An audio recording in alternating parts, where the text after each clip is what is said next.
Welcome to VSB News Online for Monday, November 17th. I'm Peter Cattell. Veteran politician Terry Lister, the man whose resignation made tomorrow's by-election in Sands South necessary, advises his former constituents to support the political party that is interested in the whole of Bermuda and not just one segment. You can judge for yourselves who he was referring to in this interview with VSB News' Brian Darby on how he responds to voters who are undecided. Well, Brian, my response to that question would be as follows, that everyone should look within their own heart and decide, should they be casting a vote? And if they should be, and I would suggest they should, who really can best run the country at this point in time? Bermuda's in crisis. We need steady hands. We need people who've shown an ability to start righting the ship. And whomever you believe can do the better job of that person or that party should get your vote tomorrow. Personalities does have a play in it. At this point in time, I would really look to people to put their personal interest to the side and let those character traits that maybe are dominant at the wrong time be put aside and really put Bermuda first. This is a country first time. There's no time to be fooling around trying to do what's best for one group and not the other group and all that sort of thing. Have you felt there's a certain amount of disillusionment going on? It's a difficult time for the voter even because one party on the one hand is being portrayed as being only interested in one group, that being the OBA, when I believe they're trying to govern the whole country. The other party seems to be projecting a position of only having one group of people that they're interested in. And that's no good. We have to govern all of Bermuda for the benefit of all her people. And anybody who wants to just represent one group and one group only is not people or persons we need at this point in time. The Bermuda Regiment today launched its 50th anniversary celebrations, comprising a series of military events that will culminate in late 2015 with a grand military tattoo at the Bermuda National Stadium. Charles Webb was at Fort Hamilton for the launch this morning and sends this report. Over 200 years of Bermuda Regiment experience was on hand at the iconic Fort Hamilton for the rolling out of next year's 50th anniversary celebrations known as BR50. Former colonels, honorary colonels, and other Bermuda regimental brass heard from the current Colonel Michael Foster Brown, Deputy Mayor Donald Smith, and the Commander-in-Chief of the regiment, His Excellency the Governor George Ferguson, who spoke of the importance of next year's celebrations.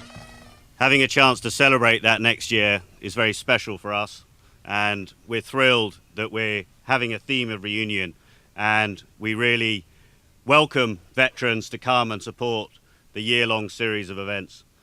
And there are a significant number of people who have served on the island in the regiment, and we look forward to seeing as many of you as we can during that time. The culminating event is obviously the tattoo, but we're also exercising two freedoms, and we're having a march past as well as trooping the colour. And I hope that for that march past we can get as many people as we can to allow people to proudly display their service and show their support for the regiment. The Corporation of Hamilton is pleased to support the regiment in 2015, the year in which the city will also celebrate its 200th year as the capital of Bermuda. We look forward to working together with the regiment as we celebrate these milestones. One of the especially enjoyable and interesting privileges of being Governor of Bermuda is the associated role as Commander-in-Chief in and over Bermuda, as the legal phrase puts it. In effect, Commander-in-Chief of the Bermuda Regiment. It's an intriguing, a positive step from my previous military position as a corporal in the Army Cadet Corps.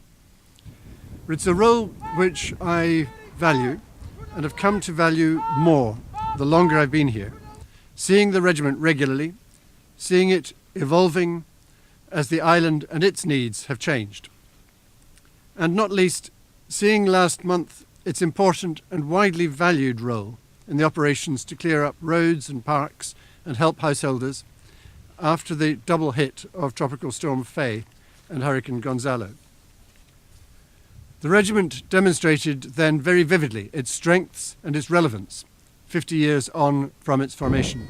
The governor touched on an important milestone in Bermuda's military life, the amalgamation of the two units, which effectively wiped out military segregation in Bermuda. Reflecting the segregation of the time, sadly, two separate units were formed: the Bermuda Militia Artillery, the BMA, and the Bermuda Volunteer Rifle Corps, the BVRC, later the Bermuda Rifles. Volunteers from both units fought gallantly in both World Wars. Both suffered considerable losses. It's right that this year, the 100th anniversary of the start of the First World War and the 75th anniversary of the start of the Second World War, we remember all from the BMA and the BVRC who served at home and abroad, and honour especially the memories of the more than 100 of their numbers who gave their lives. For VSB News, I'm Charles Webb. Auditor General Heather Matthews' damning report on the way a previous government, under Premier Dr. Hewitt Brown, allowed the bill for the refurbishment of the Port Royal Golf Course to escalate over $24 million, does not name the politicians, civil servants, and Board of Trustee members involved in what she termed a flawed project. But, as VSB News' Brian Darby explains, the facts are clearly laid out. Among the two most serious charges laid by the Auditor General's report are, one, the claim by the Board of Trustees that $20.1 million was spent on the refurbishment of the Port Royal Golf Course, when in fact government had actually paid out $24.5 million. And two, that an investigation had uncovered 3 examples where the interests of board members were in conflict with the interests of the board.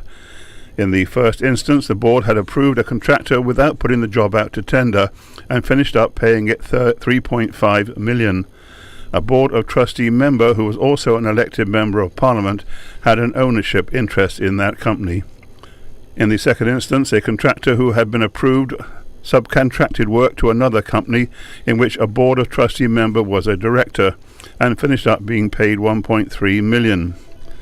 And in the third instance, the board permitted another contracted company to pay a $10,000 finder's fee to a Board of Trustee member, although it was not made clear what relationship that member had with the company. By any standards, concludes the Auditor General, this is an inappropriate behaviour by board members who had a fiduciary responsibility to avoid the appearance of actual or perceived conflict of interest. Ms. Matthews concluded that the Board of Trustees did not make an effort to control the expenditure of the public money and that government did not adequately monitor the project. Brian Darby reporting for VSB News. A community-wide effort is needed to tackle the island's social problem and build a brighter future for our children. This from the Family Center's director, Martha Dismond, who is spearheading an interagency committee for children and families to coincide with the United National Universal Children's Day on Thursday. VSB's Charles Webb asked her to name 2 priorities she would like to see emerge from this meeting. One is all of the individuals in the room leave that room coordinated and working together with action items. It's the coordination of the effort that is going to make the difference rather than all the action items themselves. If people will hold hands before they leave that room and agree to stay coordinated and connected and accountable to what they say they're going to do, I will be skipping when I leave. That's one.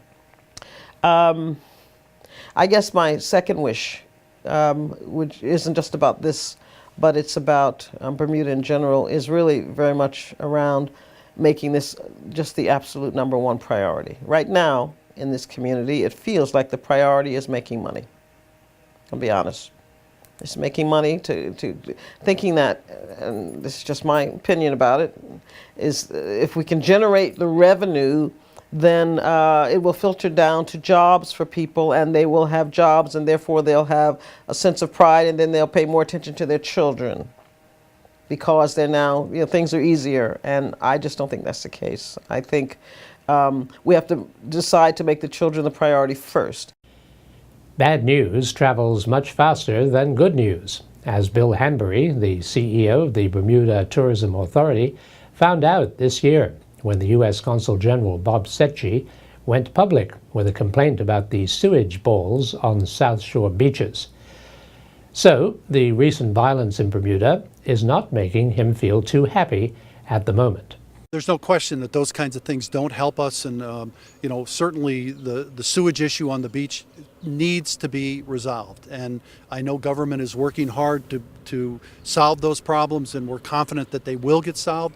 Those are table stakes in the global tourism economy. You cannot have dirty beaches and expect to compete at the elite level that we want to compete at. So we absolutely have to have clean beaches in the go forward in order for us to be competitive.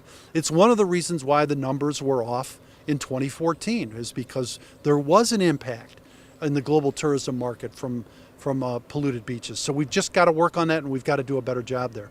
And as for the violence issues, these are issues that exist across all destinations. It's very regrettable, and it's something that we're sorry to see have happened. But it's a reality of society, and there's a lot of work that needs to be done by our church and faith-based community, by government, by individual citizens to resolve those problems. And BTA, that's not the place where we'll get into our and try to solve those. But we're regrettably, for better or for worse, we're a recipient of those kinds of unfortunate actions. Premier Michael Dunkley shows why he can be relied on to put out fires when he attended the Hamilton Fire Station this morning to open the annual Fire Safety Awareness Week, although he clearly needed the support of a young primary school student. The week is taking the subject of working fire alarms save lives as its theme.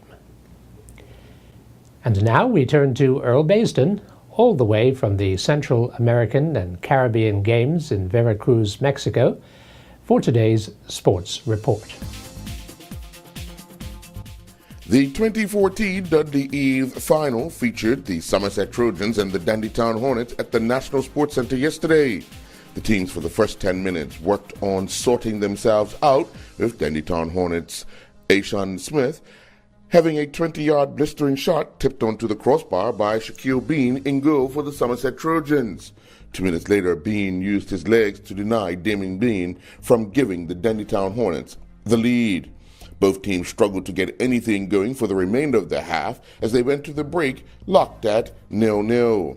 In the second half, Kevin Hurdle gave the Dandytown Hornets the lead when he scored from close range. Tamika Goda then doubled the Dandytown lead when he hit a thunderous shot from some 18 yards out. In injury time, the Dandytown Hornets substitute Janaze Swan scored to give the Dandytown Hornets a 3-0 lead, and with no further goals, the Dandytown Hornets became the 2014-15 Dudley Eve champions with a 3-0 victory over the Somerset Trojans. The Bermuda Optimist National and Open Championships came to an end just on the outside of the Town Cut Channel in St. George's.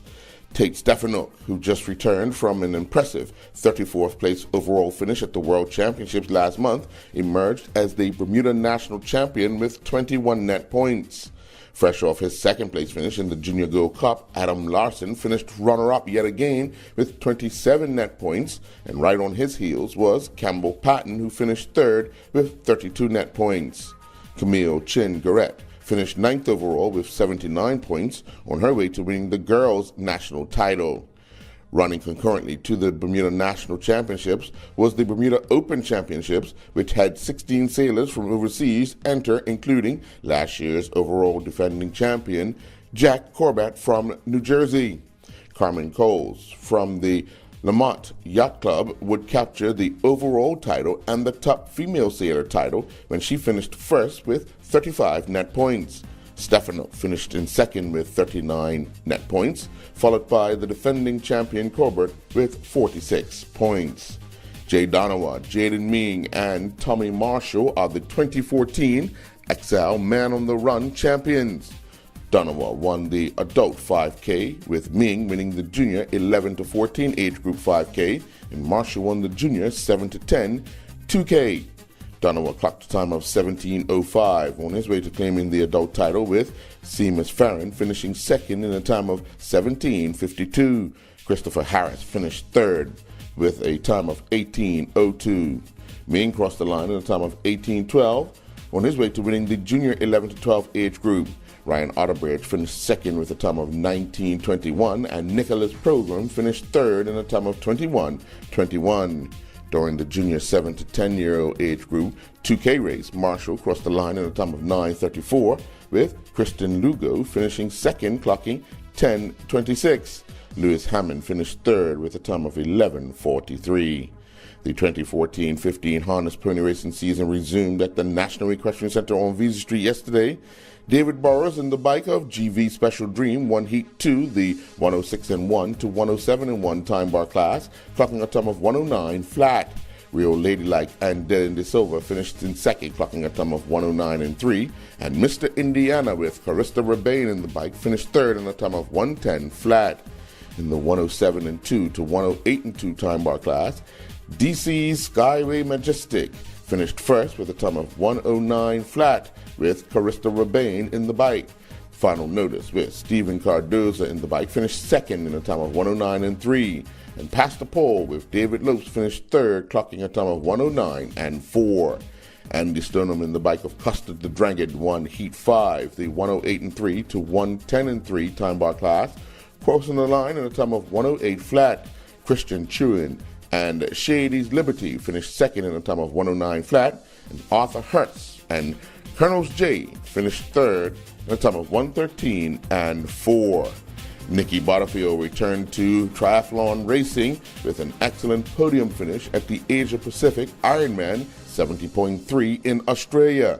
In a closely contested race, Butterfield completed the course in a time of 4 hours, 3 minutes, and 49 seconds. The winner was Australia's Annabelle Luxford, who clocked 4 hours, 2 minutes, and 20 seconds.